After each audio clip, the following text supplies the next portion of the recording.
Whether the team is performing clean or unsightly, we'll cover it all here on Washington Football Nightly. I, of course, am your host, Louie T. Thank you for joining me. Let's get to tonight's lead story.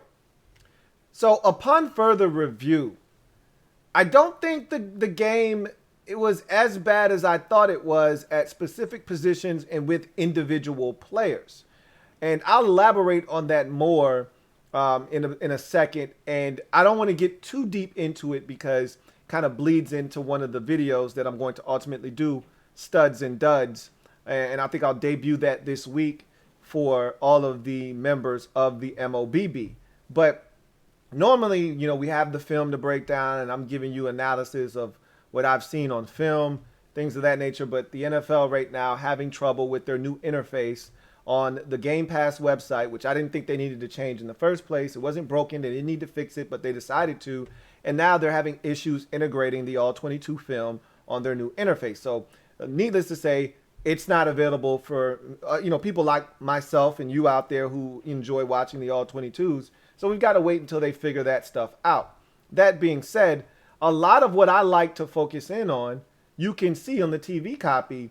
And the things that we really care about right now are accessible on the TV copy. Now, again, you want to see what the safeties are doing. You want to see what the corners are doing. That stuff you can't see on the TV copy. You know, I like to see some of the different end zone angles and things of that nature. Gives you a better feel of what's actually happening on the offensive and defensive line sometimes, and what track the running back should or shouldn't have taken. You know, it's easy to say what you think they should have done or shouldn't have done watching the TV copy. It's a totally different animal when you see a guy coming outside and you're like, okay, no, he couldn't have gone out there. He would have gotten tackled. So he made the right decision. So the film is awesome because it gives you the full field view and vision of everything that's going on. That's why they call it the All-22. You see all 22 players at once. I would have really liked to have seen some more of what was going on in the back end and the secondary. Really can't see that on the TV copy. But what I could see was some individual players on offense and defense. And what I could see were positional groups on offense and defense. And, you know, the prevailing thought when this game was initially over is that this defensive line was terrible. The defense wasn't good. And we didn't get any pressure on Daniel Jones. And I think I said this on overtime, that the pressure in the first half was adequate. I was actually pretty much satisfied with what we did in the first half, and I just wanted to duplicate that in the second half, and I thought we'd be fine. Problem was, we didn't get to Daniel Jones enough, or at least it didn't feel like it, in the second half, and he was able to torch us and really do whatever the hell it was he wanted to do. So upon further review, going back and watching, I beg to differ. Now, I'm doubling down on what I just said and what I think I said on overtime, which was, hey, the first half pressure was actually adequate. You know, Jonathan Allen, got after it. Deron Payne was active. Montez Sweat was active. Chase Young was active. These guys were active in the first half of this game. I thought where things started to tail off was in the second half. And that was what we all felt. You know, everyone, literally, I read the same comment 8 million times on Thursday night after the game. You know, this D-line is disappointing. This D-line isn't hitting home. What's going on? We need to blitz more. We're not getting pressure on Daniel Jones. We're not getting pressure on anybody. We didn't get pressure the week before against Justin Herbert. What are we doing? Why can't we get pressure? Why aren't guys winning one-on-one matchups? So Rivera, after the game on Friday, on his press day after presser, said, yeah, went back and watched. Guys are getting chipped a ton. I didn't necessarily see that. Rivera said, now, I can't verify this, and he did say and specify that he felt like they chipped more against us, with Montez and Chase in particular on those guys, than they did against Von Miller and company in week 1.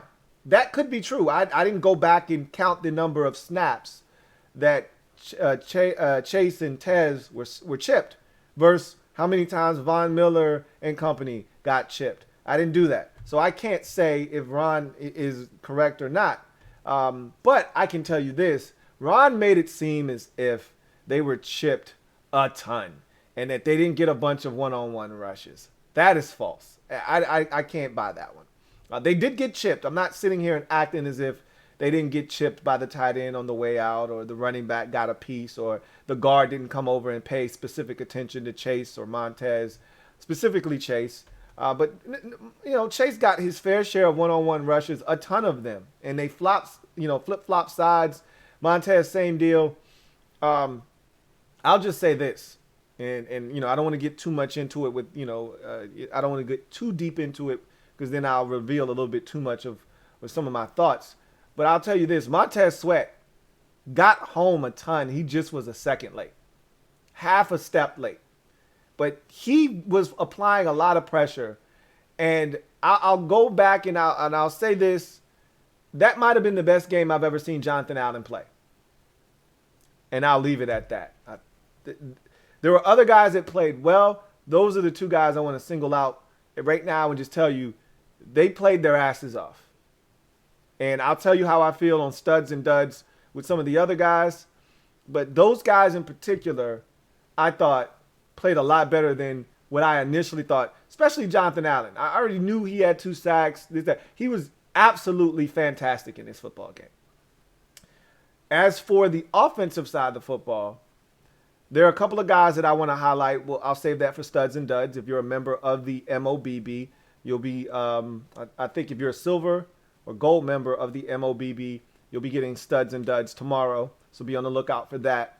But there were guys in particular that I thought played really well. And I said this already, and I'll repeat this. The offensive line as a whole, I thought, were outstanding. But there are some guys that I really want to highlight and really want to individually give credit to, and we'll save that for tomorrow. But I'm going to offer up an apology, not a double O, because it wasn't egregious enough to then have to walk back and offer up a double O. But I will say that mistakes were made in reference to Adam Humphries. I was very hard on Adam Humphries. I really was.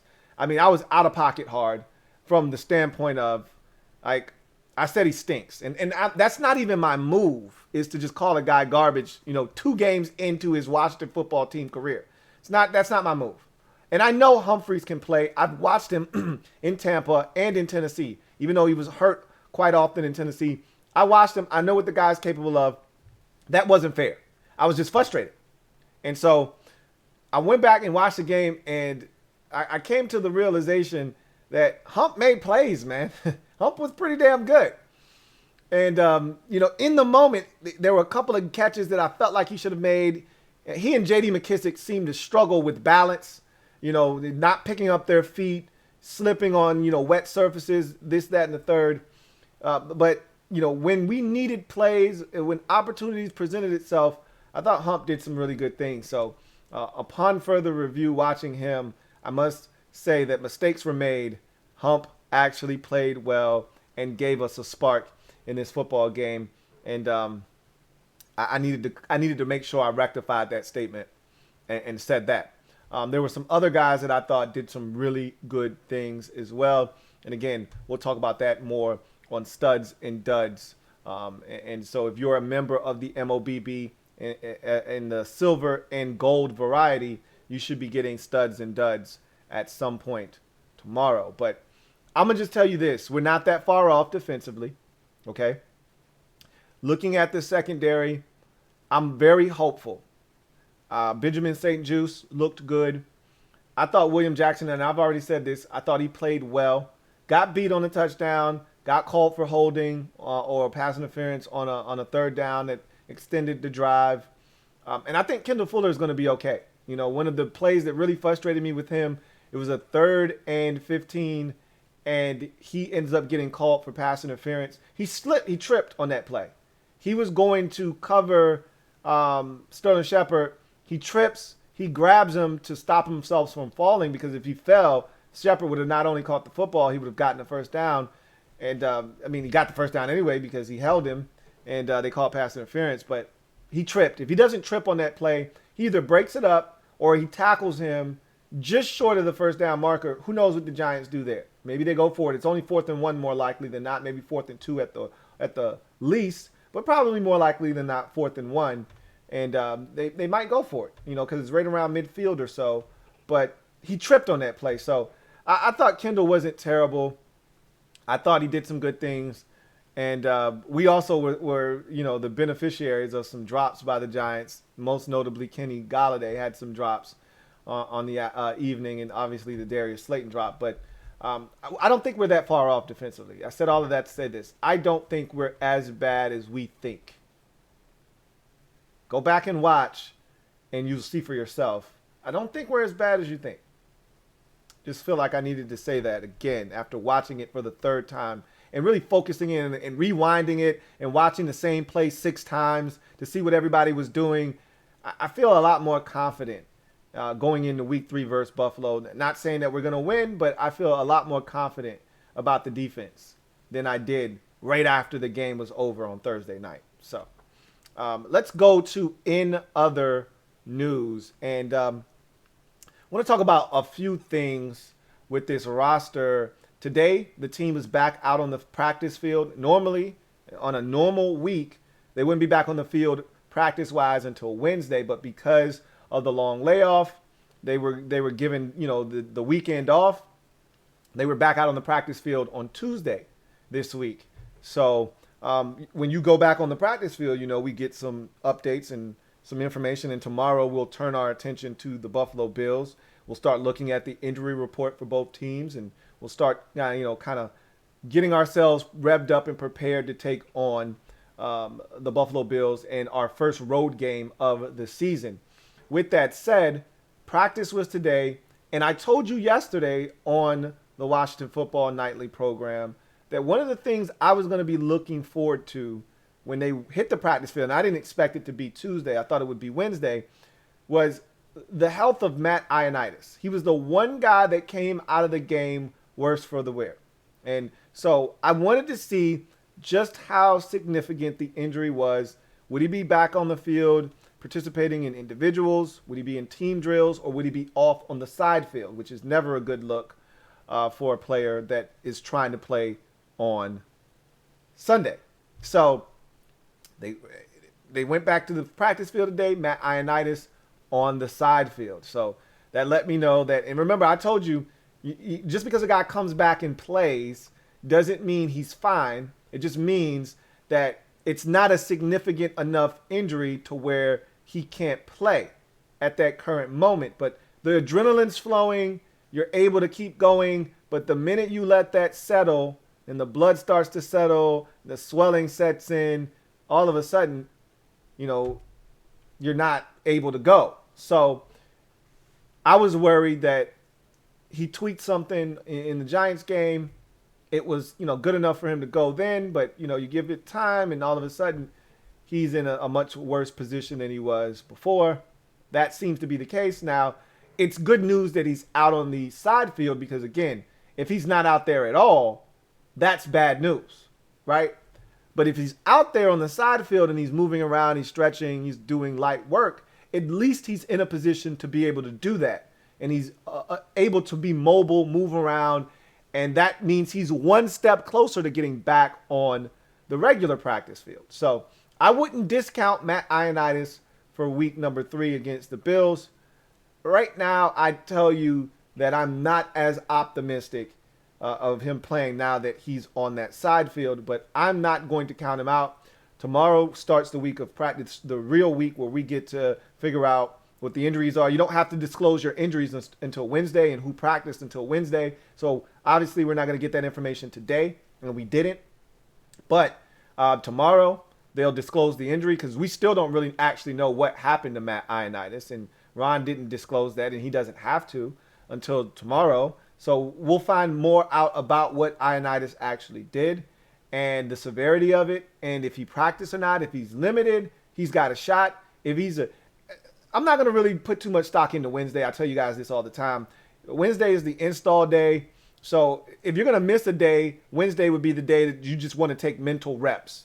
If you don't, you want to be able to see what's going on, understand what they're trying to do from a conceptual standpoint, be able to visualize it. And so you can take mental reps on Wednesday.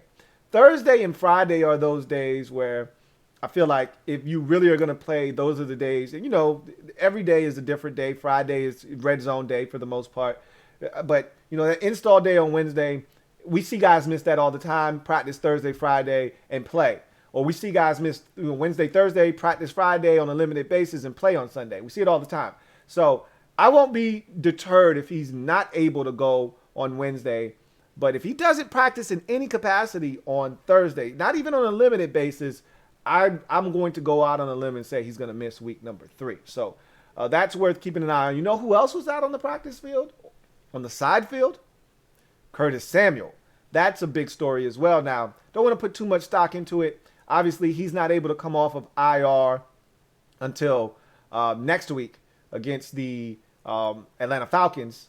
But it'll be interesting to see what they decide to do with him and if he is healthy enough to come off of the IR or not. You know, what's funny to me is that Washington still currently only has 52 active players on their roster. They still have not filled that 53rd roster spot that was freed up when they put Curtis Samuel on IR. So when they put, Ryan Fitzpatrick on IR and when they put Derek Forrest, the safety, on IR, they brought guys up to fill those roster spots. But when Curtis Samuel went on IR, they just left it open. It's been at 52 since the season started. I don't know if you guys have been following that. They have not filled that 53rd spot. And I think that tells me, at least, and I'm guessing here, I'm drawing an inference. I can't say this for sure. But what it feels like is that they think he's going to be ready next week. And instead of bringing somebody up and then having to release someone and have them clear waivers to get them back onto the practice squad, essentially they don't want to draw any attention to any of their players that are on the practice squad, fearing that someone may say, you know what, this guy's on the waiver wire right now. Let's snatch him up. They kind of want to keep it quiet on that front. They're not hurting from a roster standpoint. Knock on some wood real quick. They're relatively healthy, so they don't have to make any really crazy moves. So I think they're really more interested in just leaving that spot open so that when he is ready to come off of IR, they don't have to release anybody to make space for him. They can just give him that 53rd spot. That's what it feels like right now. And you wouldn't be doing that if you didn't think that guy was close to coming back. If he was going to be out for 5 weeks, you're not going to just leave a roster spot open for 5 weeks. To me, that says they expect him to be ready next week. They expect to activate him and for him to potentially be ready to play in week 4 on the road at Atlanta. I'm just saying that's what it feels like. And so that's something to keep an eye on. Don't want to talk too much about it. Obviously, he's not playing this week, but next week he will be eligible to come off of IR. I think that's something that we may be able to turn our attention to next week. And he was on the side field with Matt Ioannidis. That's a good thing. Again, when you're out on the side field, at least you're stretching, you're moving around. If you're really hurt, you're not going to be on the side field. Your best case scenario is you're on the bike. But if you're really hurt, you're not even out there. So that's a good sign that Curtis Samuel is on the side field. Same can be said for Matt Ioannidis to a lesser degree. So one more interesting roster tidbit while we're talking about the roster, and that is that Washington worked out 2 running backs on Monday. Now, I didn't really put too much stock into it yesterday because we didn't sign either of them, and I'm like, what was the deal with that? All of our running backs are healthy. Jarrett Patterson, J.D. McKissick, and Antonio Gibson, all healthy, all came out of the game fine as far as we know, right? And we already have a running back on the practice squad in Jonathan Williams. So in my mind, I'm like, what is this all about? So I really didn't put too much stock into it because if they were going to elevate a guy, it would probably be Jonathan Williams off the practice squad. But it's still interesting. Maybe they're working these guys out just in case. But they worked out Deontay Foreman, the former Texas Longhorn, former Houston Texan draft pick, I think in the 3rd or 4th round, about 4 years ago or so now. Has bounced around the league a little bit. And they also worked out Raquel Armstead, which I found it interesting. They worked out a couple of backs on Monday. That's the former Temple Owl and the former Jacksonville Jaguar draft pick. And so I said, I'm just going to make a mental note of that. But they didn't sign either of those guys to the practice squad. So maybe they just want to kick the tires on those guys get their contact information, see what kind of shape that they're in. And in the event that we need to bring a running back onto the practice squad, those will be, maybe a couple of the guys that they'll be interested in and already have the necessary information on those guys and just need to see them in person to work them out once more and get them on the practice squad. We'll see. But just wanted to make mention of that since that information was out there on Monday. And so that's essentially it for today on this show. I will tell you that I'm feeling a little bit more optimistic about this Buffalo game as we get closer and closer, as I watch that Giants game more and more. And I'm starting to feel a little bit more confident, but I got to go a long way. Yeah, I'm coming from a long ways off, in order to change my mind by Friday's pick day. I can tell you this. Right now, more likely than not, I'm not changing my mind. This is a tough ask. But, Ron has already come out and said today in his presser, and we'll talk more about these press conferences tomorrow. Ron talked about this is a measuring stick game for us. Like he's challenging the team, and he wants to see where we are. This is a Buffalo Bills team that was in the AFC Championship game a season ago. We're playing against one of the upper echelon quarterbacks in the league in Josh Allen, and a Bills team that is very good on the defensive side of football. Ron knows that staff very well. So a lot of those guys were under him in Carolina, including their head coach, Sean McDermott. So he knows that they're being coached well over there. A lot of players, just like here in Washington, at one point we had a lot of Panthers, staff members and players. They've got a lot of ex-Carolina Panthers on that Bills roster. So Ron is very familiar with a lot of those players on their team. And he knows that it's going to be a tough ask of this team to go on the road and beat Buffalo, but it's not impossible. And he's issuing a challenge to the team. And I want to see how they respond. So this is going to be a big game because this is the first of what I deem to be about 6 games on the schedule that we circle and we find out what this team is really made of.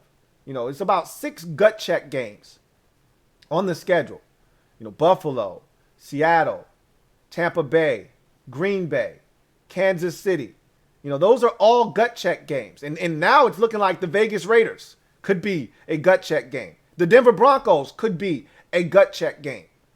These are all contests that we have down the road that we got to figure out. And Carolina, when the schedule came out, they looked like they could be a pushover. They beat us last year, so I don't know how anyone could say that. But that looked like a game that was definitely going to be an easy game to win. Maybe. I shouldn't say it looked like an easy game to win. It looked like a game that we felt like we should win. Let's say it that way. They're now 2-0. They're going to be 3-0 after they destroy the Texans on Thursday night. They're playing with a ton of confidence, and they play elite level defense. They fly around. They're fast, and they're physical. So I'm just telling you, the schedule is getting tougher. The teams that we thought we might be able to say, hey, we should beat them, the Raiders are 2-0, and the Panthers are 2-0, and the Broncos are 2-0. So all of those are teams that we looked at and said, hey, we should be able to beat them. I don't know. Okay, schedule's getting incrementally tougher as these teams gain more and more confidence. And the Bills, the Broncos, they're playing the Jets this week. They've had some cupcakes to start the season off to give them an opportunity to get some wins under their belt and feel good about themselves. They're going to continue to build confidence. So we'll see. By the time we get to some of these teams, they may be juggernauts and powerhouses for all we know. But this is the first of what I deem to be about 5 or 6 circle on the calendar games that are going to be gut check, measuring stick type games. So we'll see what happens. I'm excited for the challenge. We'll see how the team responds. I'm going to go out on a limb and just tell you, we won't get blown out. We don't do that here in Washington anymore. We don't get our asses handed to us. We may not ever really be in the game to a point where you think we were going to win, but the final score will not be 30-10. Like, those days are over of us getting trampled over in a game. Even when we played our worst game last year down the stretch, I shouldn't say of last year, one of the worst games down the stretch. Remember, we were in the midst of a 4-game winning streak before we lost to Seattle. That was a close 20-15 ball game. The worst game down the stretch was Carolina. And we ended up losing that game 17-10.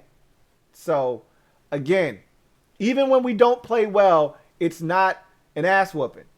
And I don't anticipate this being an ass whooping either. So I think we're going to be in this game. We're going to have a chance. Will we make enough plays? Will we take care of the ball? Something we haven't been able to do this season. We've had a turnover in each of the first 2 contests. Can we play a clean game and maybe force Buffalo into some mistakes? We'll talk more about that as the week progresses, as we turn our attention to the Bills starting tomorrow. So that's going to do it for me, your man Louie T, here on Washington Football Nightly. I am a Washington fan, etched in burgundy and gold. A Washington spirit will never die. Washington spirit will never fold. Until we meet again, hail to our beloved Washington football team. I look forward to chopping it up with you guys tomorrow night live for Washington Football Nightly Live. Should be a very entertaining show, jam-packed with a lot of different things, whether it's coach speak. We probably will hear from Scott Turner tomorrow, more likely than not. We heard from a bunch of players today. I mean, it was Terry McLaurin. It was Taylor Heineke. It was Jamin Davis. It was a bunch of guys stepping up to the podium and speaking today. It's amazing what happens when you win. Everybody wants to talk, So we'll have a lot of that, and then a lot of your comments and how you're feeling going into week number 3 and so much more. So look forward to chopping it up with you guys tomorrow night live on Washington Football Nightly. Until then, I'm your man Louie T saying God bless. Good night. Here comes the diesel. Here comes the diesel. There's the snap, hand to Riggins. Good hold. He's got the first down to the 40. He's gone.